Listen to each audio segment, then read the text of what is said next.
that quick fix Mr. Armstrong. Just put it back on. That's great, Canteen boy. The 1990s were a wild time for Saturday Night Live. Writers pushed boundaries like never before, creating comedy gold that was also completely inappropriate by today's standards. These sketches featured brilliant performances and timing, but also body shaming, racial stereotypes, and constant problems that make modern viewers cringe. Starting out at number 10 is the Chippendales Audition from October 1990.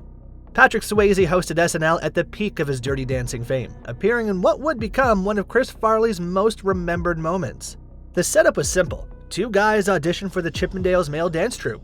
There's Adrian, played by the Rip movie star Swayze, and Barth, played by the enthusiastic but overweight Farley. They perform identical choreography to Working for the Weekend by Loverboy.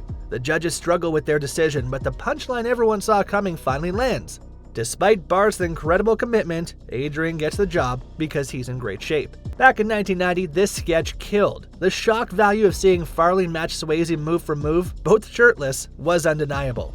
But watching it now feels completely different. The whole thing is basically one long fat joke that ignores Farley's talent and skill. Chris Rock has said that this sketch was one of the things that killed Farley, pointing to the emotional damage of always being the target. Number 9 brings us to Wayne's World and the Bill Clinton Chelsea joke from December 1992. During a top 10 list of reasons they love Bill Clinton, Mike Myers and Dana Carvey included a joke about Clinton's 12-year-old daughter Chelsea that crossed every possible line. The joke made fun of her appearance and suggested she might be attractive in the future. The backlash was swift and brutal. Hillary Clinton publicly objected, viewer complaints poured in, and SNL cut the Chelsea line from all reruns while issuing a public apology. Okay, it has nothing to do with Bill Clinton, but we just thought she was majorly spankable. Yeah. Executive producer Lorne Michaels said if the joke was hurtful, it wasn't worth it because she's just a kid. Mike Myers even wrote a personal letter of apology to the Clinton family. This incident became a turning point that established SNL's informal hands-off-the-kids guideline. Chelsea Clinton has said in recent interviews that jokes about her appearance as a child were not funny or okay, showing how these barbs stick with people for decades. At number 8 is the Airport Security Check featuring Sharon Stone from April 1992. The show created a sketch playing off Stone's Basic Instinct fame where she went through airport security. Male guards, led by Dana Carvey doing a broad Indian accent and brown-face makeup, kept demanding she remove more clothing for security reasons. The escalating premise was just an excuse for the guards to ogle her, while making racial caricatures and sexual harassment into punchlines. See your jacket. Maybe you have metal buckles on your jacket. Or maybe you have a machine gun. How do we know? The point is, we don't know. At the time, audiences were primed for Basic Instinct references, and Stone played along with her bombshell image. But this sketch aged terribly because of racial portrayal and sexual coercion framed as comedy. Having a white performer in makeup playing an Indian authority figure, combined with sexual harassment under the guise of security, hits every wrong note by today's standards. In 2024, Dana Carvey publicly apologized to Sharon Stone on his podcast, calling the bit so 1992 and acknowledging that what once passed as comedy now reads as offensive. Lucky number 7 is It's Pat, which ran from 1990 to 1994. Julia Sweeney played Pat O'Neill Riley, a socially awkward person whose gender was never revealed. Each sketch trapped other characters in desperate attempts to figure out whether Pat was male or female through sight gags or wordplay. The comedy came from watching others sweat bullets trying to get gendered clues while Pat remained oblivious. The sketches worked because they weaponized small talk politeness. Everyone wanted to ask, no one could ask. But with today's increased visibility for transgender and non-binary people, the idea that unclear gender is automatically funny feels like othering. So, this is the apartment. Your share of the rent would be $250 a month. Critics have called Pat anti-trans propaganda that encouraged audiences to mock gender ambiguity. Julia Sweeney has stressed her intention was satirizing others' discomfort, not Pat's identity, but she's acknowledged that intention and impact don't always match. In 2024, she met with transgender writers to explore reinventing the character without making Pat the target. A documentary called We Are Pat premiered at Tribeca 2025, exploring this potential reinvention. The sixth sketch features Lyle, the effeminate heterosexual played by Dana Carvey between 1989 and 1992. Lyle was a suburban family man who acted in stereotypically swishy ways, but insisted he was straight. Episodes revolved around Lyle overcorrecting his behavior, ogling magazines too loudly, emphatically kissing his wife, name-dropping sports teams. The character appeared only a few times, but captured specific early 1990s anxieties. Carvey's physical comedy sold the contrast between flamboyant mannerisms and performative straightness, getting big laughs from audiences who understood sitcom tropes equating effeminacy with being gay. No! Some viewers even read it as progressive, like saying straight guys can be effeminate too, but modern queer commentators placed Lyle in the gay panic as punchline era. The joke depends on audiences reading Lyle as obviously gay and laughing at his frantic denials. Contemporary queer media cite Lyle as a perfect example of when seeing men exhibit feminine traits was treated as comedic spectacle for straight audiences. Hey, are you enjoying this content? Hit that subscribe button so we can keep grinding to bring you more inappropriate classics. Coming in at number 5 is Canteen Boy and the Scoutmaster from February 1994. Adam Sandler played his reoccurring character Canteen Boy, an adult man who was developmentally naive and still wore a scout uniform. Alec Baldwin played a Scoutmaster whose horseplay escalated into obvious sexual advances, rubbing shoulders, stripping his shirt, trying to coax Canteen Boy into sharing a sleeping bag. The scene played disturbingly close to grooming. The controversy was immediate and intense. Viewers flooded NBC with complaints about making light of child molestation and using predatory gay Scoutmaster stereotypes. Even though Canteen Boy was scripted as 27, his costume and the setting made that easy to miss. That's a quick fix, Mr. Armstrong. Just put it back on. The Boy Scouts publicly objected, saying they saw nothing funny about child molestation. Mainstream comedy today is far more sensitive about depicting sexual abuse involving minors or people with disabilities. The idea of getting laughs from a leader exploiting a subordinate would be dead on arrival in 2025. SNL's 50th anniversary retrospective bundled this under both child molestation and gay panic categories.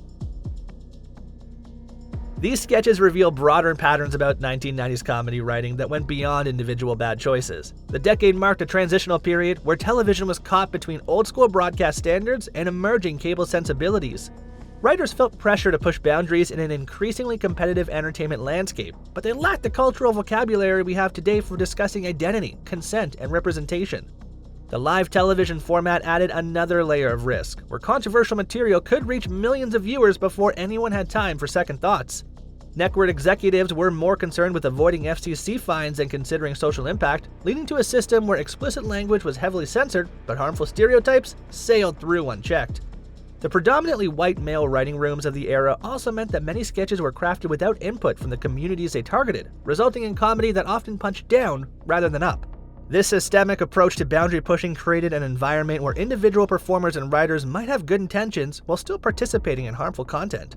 Understanding this context doesn't excuse the damage these sketches caused, but it helps explain how so many problematic pieces made it to air during this specific cultural moment. Back on our countdown at number 4 is the Japanese game show from December 1994. Alec Baldwin played a confused American contestant on an absurd Japanese TV game show he couldn't understand. Mike Myers played the hyper-energetic host, barking rapid-fire Japanese while contestants faced wild, punishing stunts. The sketch parodied American perceptions of extreme Japanese variety shows as loud, chaotic, and physically punishing. Myers memorized pages of Japanese phonetics to sell the illusion, showcasing the cast's commitment to live comedy. Gary-san, comandante Catanario. Really? All right, well, Kanuka! The mid-1990s fascination with imported Japanese game show clips made the premise instantly recognizable. But what once read as affectionate exaggeration now lands as broad cultural caricature leaning into wacky foreigner stereotyping. Asian American critics point to this as part of a pattern in older SNL sketches that reduce complex cultures to single outlandish gags. Contemporary fans label it cultural appropriation, comparing it to white people doing accents and kimonos. Modern retrospectives note how American media flattened complex entertainment forms into ridiculous stereotypes. Unlike buried sketches, this still circulates because the performances are energetic, but with increasing product of its time caveats. Number 3 features the Roxbury Guys starting in 1996. Chris Kattan and Will Ferrell played the Butabi brothers, slick-suited club bros who bobbed heads to What Is Love while aggressively grinding on uninterested women. They were usually rebuffed but never learned. The sketches relied on physical comedy, synchronized head bobbing, leaning, and personal space invasion performed in lockstep. The instantly recognizable dance plus Eurodance hook made it a party catchphrase. Ferrell and Kattan's synchronized physicality was pure comedy gold that justified a 1998 movie. But strip away the nostalgic beat, and you're left with serial non-consensual club harassment played for laughs. The Butabis repeatedly paw at and trap women who are clearly uninterested.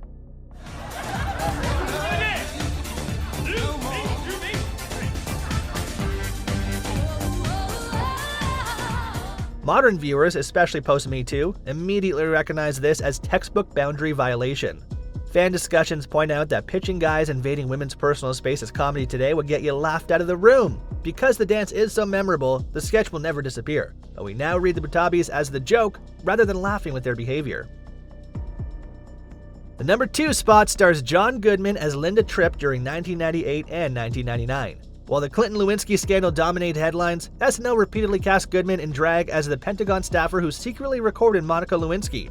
Sketches exaggerated Tripp's appearance with unruly wigs, prosthetics, and junk food gags that telegraphed unattractive for easy laughs. The scandal was everywhere, so audiences wanted comedy catharsis. Casting beloved Goodman in drag signaled going big, and his total commitment delivered reliable reactions. Jordan. Oh, hello, Miss Tripp. Hello, young, unidentified young lady. Political caricature has always been SNL's speciality, and Tripp dominated news cycles, but retrospectives criticized the portrayal for reducing Tripp to body-shaming punchlines where the joke was her weight and appearance rather than her actions. Goodman says he has no regrets, highlighting the gap between 1998's Anything Goes aesthetics and current sensitivity about mocking real women's bodies in already misogynistic scandals. The real consequences were serious. Tripp's daughter said relentless appearance mockery contributed to her mother seeking plastic surgery later. The outcome reminds us sketch targets are real people, and broadcast ridicule has lasting personal consequences.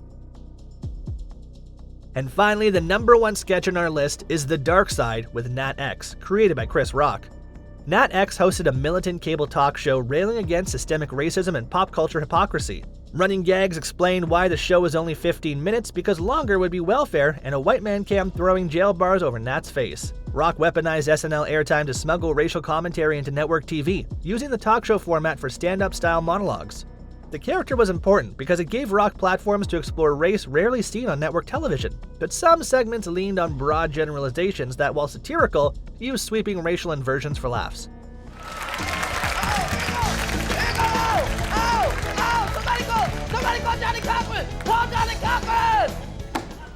Comments painting with extremely wide brushes could flatten complex systemic issues into us versus them caricature. The staging of segregation media space strictly for the brothers, with laugh cues at racial grievances, sometimes reduced serious problems to comedy beats. Rock himself criticized early SNL for limiting his space to explore race beyond these extremes. The 15-minute runtime was both running gag and real allegory for how little airtime black perspectives received.